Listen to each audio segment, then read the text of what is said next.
Imagine this. It is the year 865, and dawn spills faintly across the Northumbrian coast. The air tastes of salt and wet earth. You stand barefoot outside your wattle and daub hut, clutching a pail, listening to the slow roll of waves against the pebbled shore. The gulls cry above the dunes. Somewhere inland, a cock crows, the same rhythm that begins every day of your short, humble life. You feel safe here, where the sea has always been both boundary and blessing. But this morning, the tide brings something new. A darker shape moves against the horizon, long, low, silent. At first, you think it's driftwood. Then another joins it. And another. The wind shifts, and you see sails. Square, striped, and red as drying blood. Your heart tightens. The pail slips from your hands. And in that moment you understand. The stories whispered by traders were not lies. The Northmen have come. But behind that rising panic lies a strange stillness. A question that freezes you in place. What happens when the world you thought eternal is about to burn? If stories of hidden lives and forgotten tragedies fascinate you, tap like and tell me where you're listening from. Tonight, you, LL, walk through the smoke and terror of a Viking raid, not from a warrior's shield, but from the trembling ground beneath it. You'll learn what villagers saw when the first ships struck English shores, how people fought, prayed, and hid, and how those moments changed everything the kingdom believed about faith and safety. You'll see what chroniclers meant when they wrote, "The heathens spread over all Northumbria, laying waste to God's land with fire and sword." You run, your feet slap the wet mud as you sprint toward the village green. Smoke curls already, not from burning yet, but from hearths hastily stoked for morning meal. The smell of bread mingles with the sharper scent of fear. A neighbor, Edric, emerges from his hut, half-dressed, rubbing his eyes. "What is it?" he calls. You point to the sea. He follows your gaze, then drops his clay cup. The call goes up, a hoarse cry that travels like wind through the thatch and reeds. The Vikings are coming. Scene breaks into chaos. Mothers pull children from beds. Goats scatter. The reeve rings the old bell, a cracked iron thing hung on a post to summon everyone to the church. The small timber chapel stands on the rise, its cross stark against the pale morning sky. Inside, you know, the priest keeps a single sword, a relic from his father's time. Against the Northmen, it will mean nothing. The chroniclers would later write that Viking sails looked like wolves' teeth. You can see why. As they approach, the pattern of the shields gleams on the gunwales. Yellow, black, red. Men with plaited hair and polished iron helmets lean on their oars. The sound of the sea changes no longer waves, but the harsh rhythm of rowing. You grab your younger sister's hand and pull her toward the church. She is crying softly. The bell continues to clang, uneven, desperate. Around you, villagers clutch what they can. A loaf, a baby, a crude wooden cross. None of it will stop the tide. The church door creaks as people press inside. The priest stands before the altar, pale but determined. "God will protect us," he says. Someone whispers, like he protected Lindisfarne. A silence falls heavier than the wind. Everyone has heard of that holy island, how, 60 years before, the Vikings had come with axes and torches, how the monks were slaughtered, their treasures stolen, their bones scattered across the sand. You had hoped that story would stay in the past. Through the slit window, you glimpse the first longship grounding on the shore. The hull grinds against pebbles. The men leap into the shallows. They shout to each other a language of consonants and thunder. The red and gold of their shields flashes in the sunlight. One carries a torch even though it is daylight. A mother begins to pray aloud, her voice trembling. "Deliver us, O Lord, from the fury of the Northmen." It is a prayer so common now that it has become a refrain in the churches of England. But prayers do not stop fire. You think of the things outside, your few goats, the fishing net you mended last night, your father's small plough. You think of how life has always been hard, but predictable. The same seasons, the same rains, the same hands shaping bread. Now all that feels like a story told to a child. A crash wood splitting. The door to the chapel bursts inward. You see the first Viking as if in a dream, tall, broad-shouldered, a beard woven with bits of metal. His axe gleams. His eyes are not wild, they are calm, purposeful. Behind him, more men flood the doorway. They move like a tide. The priest raises his cross. The axe falls once. A scream pierces the air. Someone's wife, someone's child, and the panic that follows is pure animal chaos. You are pushed to the ground. Feet trample over you. You crawl toward your sister, but she is lost in the press.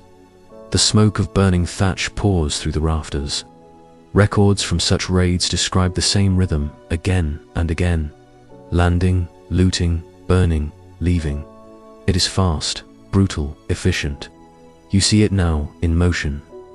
Men rip open storage huts, seize jars of grain, cut down anyone who resists.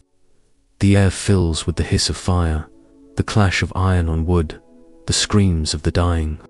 You crawl out through a side window, tumbling into the mud. The village is already half ablaze. Chickens scatter through the smoke.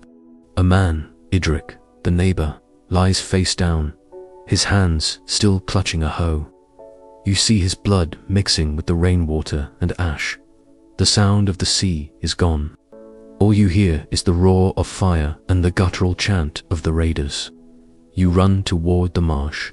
Smoke stings your eyes. The reeds whip against your legs. Somewhere behind you, a woman calls your name, but you can't stop. The sky turns the color of iron. The air tastes of salt and cinders. When you finally collapse, hidden among the reeds, you look back. The village that had been your entire world, every meal, every birth, every prayer, is a red glow on the horizon. The smoke rises like a single column, twisting in the wind. You want to scream, but your throat makes no sound. And through that silence, you realize something the chroniclers will never record.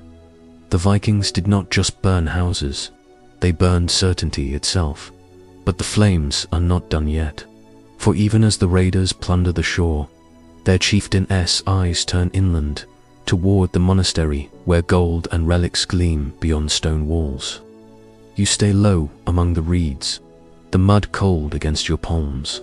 Smoke coils above the village, twisting like a serpent into the grey sky. The air is thick with the smell of ash and salt, and though your body trembles, your mind feels hollow, suspended between disbelief and a dawning horror that has no language. The cries have quieted. The clash of axes has faded. Only the crackle of burning wood remains.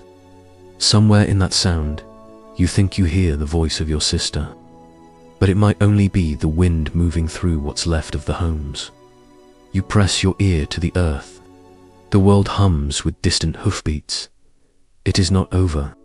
From your hiding place, you see them begin to move inland. The Vikings are not satisfied with the plunder of huts and stores. They are drawn to the promise of silver, to the sacred treasures rumored to rest within the stone monastery 2 miles from the shore.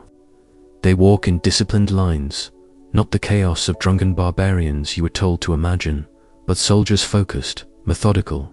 Some drive captives ahead of them, others shoulder sacks heavy with grain and cloth.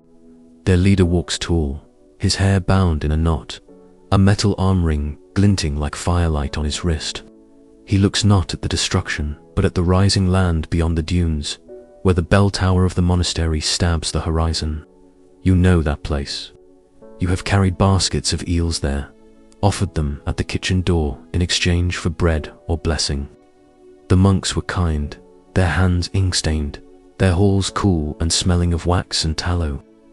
You remember the chant that drifted from their chapel at dusk, slow, layered, like the breathing of the sea itself. You never thought that sound could vanish. Yet as the Vikings march, the chant will meet the cry of steel. Your body moves before thought. You rise from the reeds, half crawling, half running inland along the stream that leads toward the abbey. Every step is pain. Your foot catches in a root, tears the skin. You taste blood in your mouth from breathing too hard. Still you run. Each time you glance back, the smoke thickens. The raiders follow the same course, but on the higher road, their boots pounding the ground.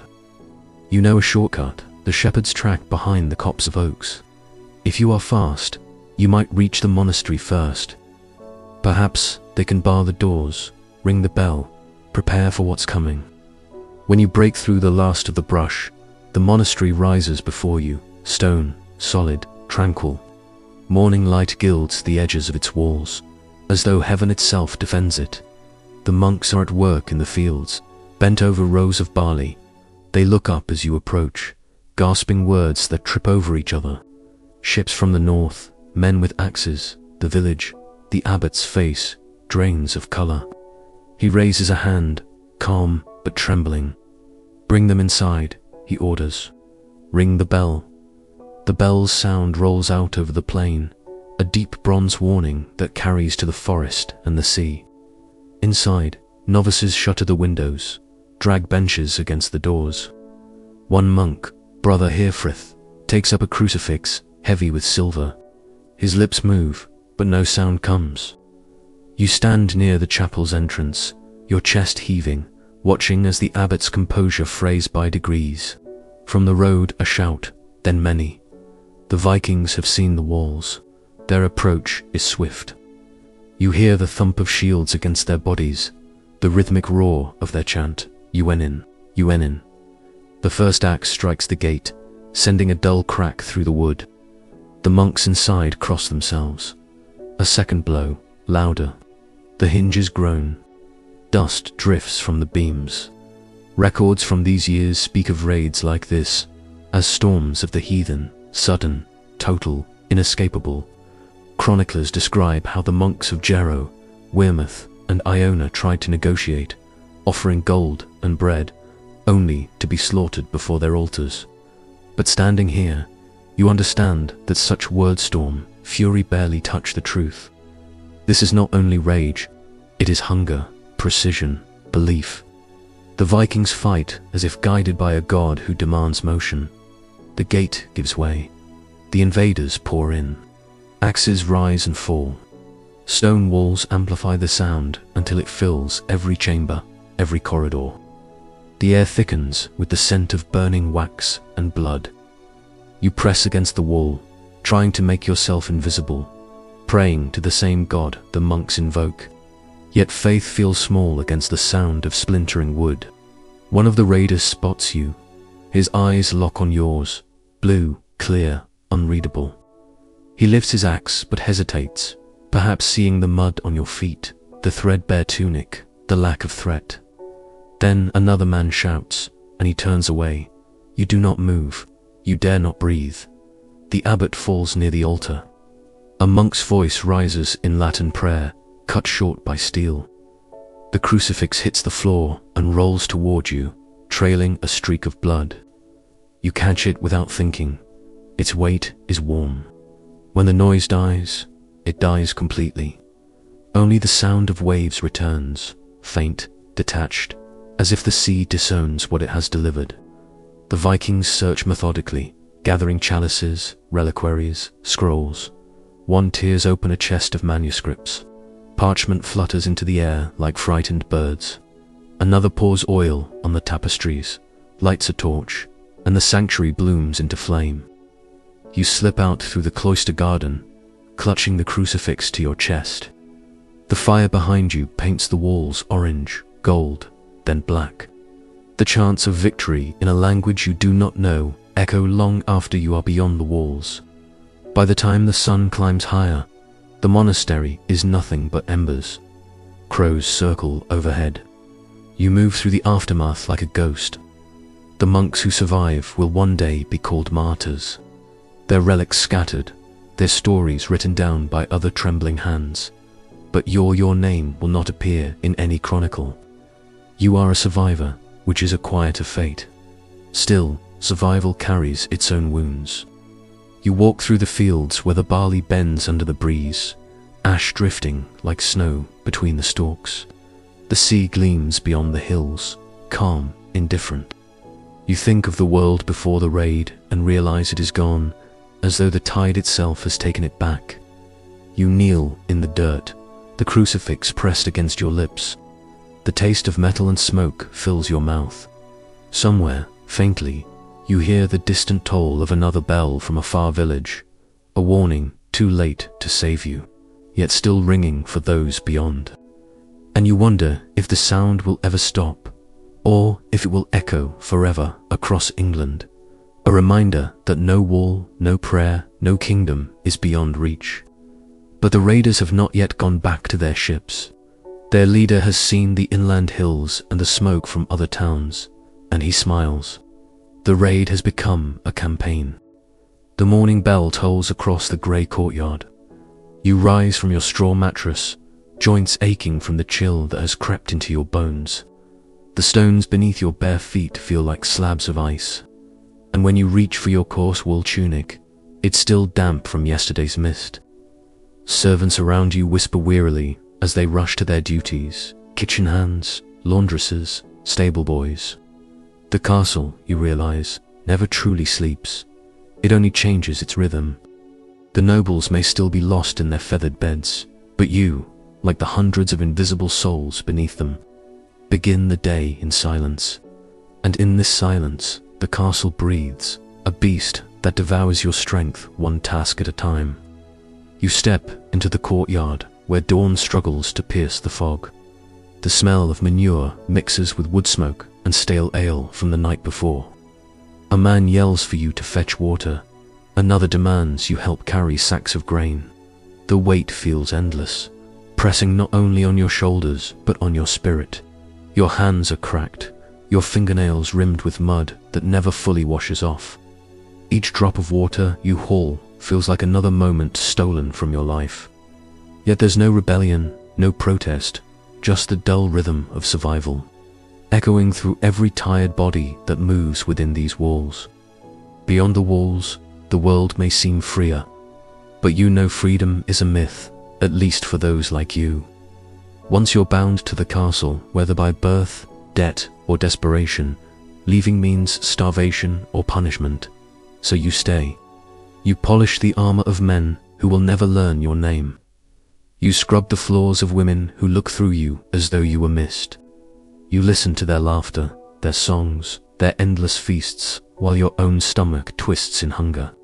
And yet there are moments fleeting and cruel when you glimpse something beautiful. Sunlight catching on stained glass, the echo of a harp from the great hall, a noble's cloak trailing across the marble like spilled wine. By noon, the castle grows louder. The kitchen roars to life.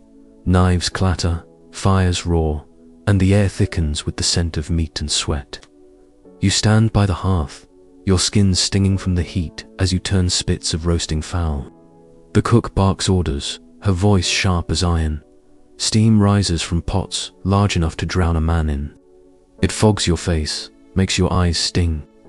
You wonder how the nobles upstairs will ever understand this world below theirs, this invisible furnace that feeds their comfort. When they feast, you serve. When they sleep, you clean. And when they pray, you whisper your own prayers quietly, not for salvation, but for rest. Outside, rain begins to fall again, tapping against the narrow windows like impatient fingers. The hallways darken. You're sent to clean the Lord's chamber, a room heavy with perfumes and velvet. The floor creaks beneath your careful steps. You dare not touch the golden candlesticks or the silk cushions. But as you smooth the bed's linen, your hand brushes a strand of fine hair, blonde, perfumed. It's a reminder of the world that lives just above you, yet remains utterly unreachable. You've heard rumors of lords and ladies who use their servants for pleasure, who treat them like trinkets. You've seen girls vanish, replaced by new ones without explanation. You've learned not to ask why. Later, in the great hall, laughter erupts as goblets clink. The nobles are dining now. Venison, bread soaked in wine, honey dripping from roasted pears. You catch glimpses as you pass through, carrying trays and scraping plates. Their jewels glitter like stars in the candlelight, but you can't help but see the rot beneath the shine, greed, jealousy, and the games they play with people's lives. You think of how their words decide the fate of those below them, how a servant's mistake can mean whipping or exile. And as you stand there, shoulders bowed, eyes averted, you feel something stir inside you. Not rebellion, not yet, but a quiet awareness, a truth whispered by your tired heart, that no castle, no matter how grand, can hide the suffering that keeps it standing. When night falls again, the castle transforms once more. The torches flicker, shadows stretch long across the stone. You return to your quarters, a narrow space under the stairs where the damp never leaves. The sound of rain dripping through cracks becomes your lullaby. You lie there staring at the ceiling, tracing each crack as though it were a path leading somewhere beyond this life. You hear the faint hum of music above, laughter fading into drunken murmurs. For them, the night is pleasure. For you, it is recovery, a few short hours to gather enough strength to survive the next dawn. But tonight feels different. There's a storm coming, one that rattles the windows and makes the walls groan. And as you close your eyes, you can't help but think, if these walls could speak, what would they say about those who built them, those who served within, and those who never escaped? The castle is alive, but its heartbeats are not yours. Yet, in that cold and restless dark, you begin to dream not of luxury or love, but of freedom, however distant it may be. The storm that broke the night before has not yet passed. Its winds shriek through the arrow slits, rattling shutters and making the banners above the great hall snap like whips. You rise before the first bell, the air thick and wet, the smell of damp straw heavy in your lungs. Your breath hangs pale in the dim light as you dress rough wool, patched linen, shoes stiff with dried mud. Each morning feels the same, yet this one carries a strange energy, as if the castle itself has woken uneasy. The rain seeps into the stones, and somewhere deep within, you sense that something or someone will not last through the season. You join the others in the courtyard, where puddles ripple beneath the hooves of restless horses. The blacksmith curses the storm. The guards tighten their cloaks. You carry buckets of rainwater to the kitchens, slipping on the slick cobblestones. When you pass the chapel, you hear chanting, the low, trembling sound of monks praying for the Lord's wife, who has fallen ill again. Whispers spread quickly in the lower halls. She's grown thin, her skin pale as candle wax, her sleep filled with visions. Some say she's been cursed. Others say it's the punishment of sin, that no noble is spared the judgment of heaven. You say nothing. You've seen too much to believe that justice cares for rank. In the kitchens, the chaos begins anew. Smoke and steam fill the air, the clatter of pots masking the roar of thunder outside. You work alongside others, tired, hollow-eyed souls who've long forgotten what their own laughter sounds like. A young scullion drops a plate, and the cook's hand lashes out before the pieces hit the floor. The boy cries silently, holding his bruised cheek, while everyone else pretends not to see. That's how survival works here. Silence is safer than sympathy. You stir the pot, your wooden spoon tracing slow circles through boiling broth. And you wonder how long before you, too, stop noticing pain. Later, you're summoned to help with laundry in the upper chambers, a privilege. They call it, though it means breathing the same air as the nobles. The corridor leading there is lined with portraits. Stern men in armor, pale women with hollow eyes, all staring down at you like ghosts from another age. The air smells of lavender and wax. As you scrub a crimson stain from a silk sheet, you realize it's not wine but blood. A whisper in the hall tells you it came from the ladies' chamber, a miscarriage, they say. You pause, cloth trembling in your hand, and for a moment the weight of it all presses against your chest. Behind every feast and dance, there are stains like this, hidden, washed, forgotten. When you step outside again, the sky is bruised with storm. The rain has slowed, but the courtyard is a mire of mud and misery. Servants trudge through it, carrying wood and buckets, their faces grey with exhaustion. You spot the castle's falconer standing beneath the tower, his eyes fixed on the sky. "Even the birds can't fly today," he mutters, and there's something in his tone, envy perhaps, that mirrors your own thoughts.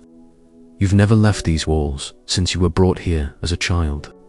You can't remember your mother's face, only her hands pushing you toward a man who promised you'd be fed.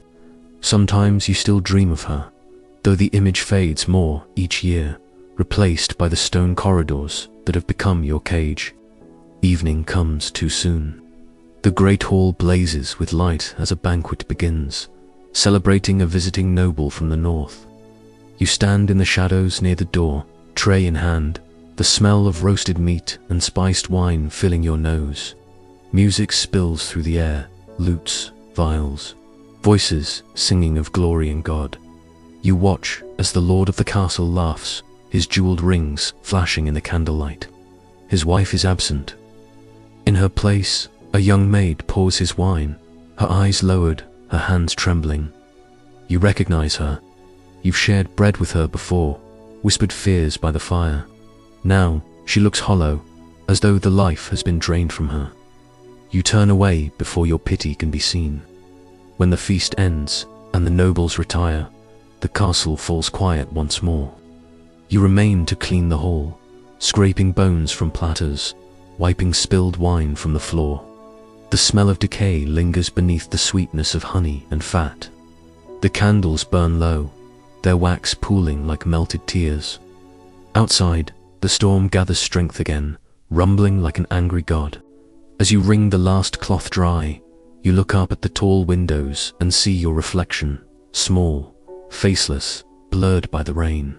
And you wonder, when the years pass and your body weakens, will anyone remember you were ever here? Or will you become just another shadow in these walls, another soul absorbed into the heartbeat of the castle?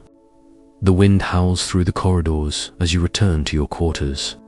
The torches flicker, throwing long, twisted shapes across the stone. Somewhere in the distance, a door slams, followed by a woman's cry, short, sharp, then gone. No one moves to check. You lie down on your straw mat, the sound of the storm filling your ears. The castle creaks, as if speaking in its own language. You close your eyes, listening, and for a fleeting second, it almost feels as though it's whispering your name. But when you open your eyes again, there is only darkness, heavy, endless, and cold. Dawn arrives, pale and uncertain, as though even the sun hesitates to rise over this place. The storm has passed, leaving the air thick with silence and the scent of wet earth. You wake before the bells again, your body sore from work and unrest. Outside your narrow window, the courtyard lies still, puddles gleaming like shards of glass beneath the morning light. But the peace feels wrong, heavy, like a held breath. No one speaks as you join the line for bread.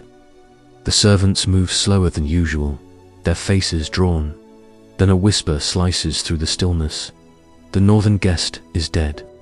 The words ripple through the hall like wind through tall grass. Dead in the night, they say. Some claim poison.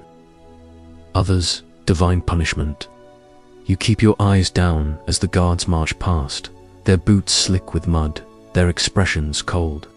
The steward shouts for everyone to return to work, but fear moves faster than orders. You hear the scullions mutter prayers under their breath, clutching at crosses carved from wood. Death has always haunted these walls, but this one feels different, too close, too deliberate. You can feel its shadow clinging to every stone. By midday, the castle is crawling with suspicion. Servants are questioned, searched, sent away. The kitchen is silent, but for the scrape of knives, every sound sharp as guilt. You're told to fetch water for the laundry again, though your hands tremble as you lift the buckets. When you reach the well, you see the young maid, the one who served the Lord's wine last night, kneeling by the stones. Her eyes are red, her fingers raw from scrubbing. She looks up at you and whispers, "They think it was me." You want to speak, to tell her it isn't fair, but your voice won't come. The guards approach, and she's dragged away, her sobs fading down the corridor. You stand there, frozen, her echo clinging to the air. Later, you're called to help carry rushes into the great hall, where the body lies beneath a shroud. The air is thick with incense and fear. The Lord sits in silence beside the bier, his face pale, his jaw clenched. Around him, priests murmur prayers, their Latin words dissolving into smoke. You move quietly, eyes lowered, but still you can feel the weight of his gaze, heavy, searching. The young maid's absence screams louder than any cry. The truth, whatever it may be, doesn't matter here. Only appearances do. And so, the whispers grow. The poison came from the kitchens. Perhaps the water, perhaps the cup. You think of the bloodied silk sheets, the bruised scullion, the storm that never really ended. Everything in this place is soaked in quiet violence. Evening returns, slow and suffocating. The castle breathes differently now, cautious, watchful. You find yourself walking the ramparts, staring out across the flooded fields. Beyond the walls, the land stretches vast and empty, the villages hidden beneath mist. Somewhere out there, free men till their soil, hunt their food, live and die by their own hands. You wonder what freedom would even feel like. The rain starts again, gentle this time, a whisper instead of a roar. You close your eyes and let it touch your face, washing the soot and fear away, if only for a heartbeat. When you descend, the torches have burned low. The corridors are deserted. Only the sound of your footsteps follows you until another joins, a soft echo matching your pace. You turn, no one. The air grows colder, and for the first time, you notice how the stones glisten with moisture, like sweat or tears. You walk faster. Behind you, the sound returns. Nearer now, lighter, almost like a child's steps. You stop beside the chapel door, your breath sharp in your throat. Inside, a single candle flickers before the altar. And then you hear it, a whisper, faint but clear, your name. You push the door open. The chapel smells of incense and rain. The shadows shift across the floor, and for a moment, you think you see someone kneeling at the altar. A woman's shape, her hair long, her head bowed. You whisper her name, the maid, but she doesn't move. The wind sighs through the broken window, and when the candle dies, the shape vanishes. You're left in darkness again, heart pounding, unsure if what you saw was real or memory. By the next morning, the castle has changed forever. The guest's body is taken away before dawn, wrapped in linen and silence. The young maid's cell lies empty. Some say she confessed. Some say she vanished before dawn. No one speaks her name aloud anymore, as if she never existed. The Lord's wife, pale and feverish, orders the chapel sealed. The priests say it's to cleanse the sin. You know better, it's to bury it. That night, you lie awake once more, listening to the rain against the stones. The air feels heavy with secrets, as though the walls themselves have grown weary of holding them. You think of the faces in the portraits, of the Lord and his wife, of the girl whose kindness the world swallowed whole. You close your eyes and imagine walking beyond the gates, through the mud, past the fields, into the wild where no banners fly. You imagine breathing without fear. But then the wind stirs again, brushing through the cracks in the wall, carrying a voice that sounds almost human. It whispers a single word, not a name this time, but something older, softer. Run, you turn, but there's nothing there. Only the darkness and the endless hum of rain. You lie still, heart racing, knowing that no one ever truly escapes these walls, not in body, not in memory.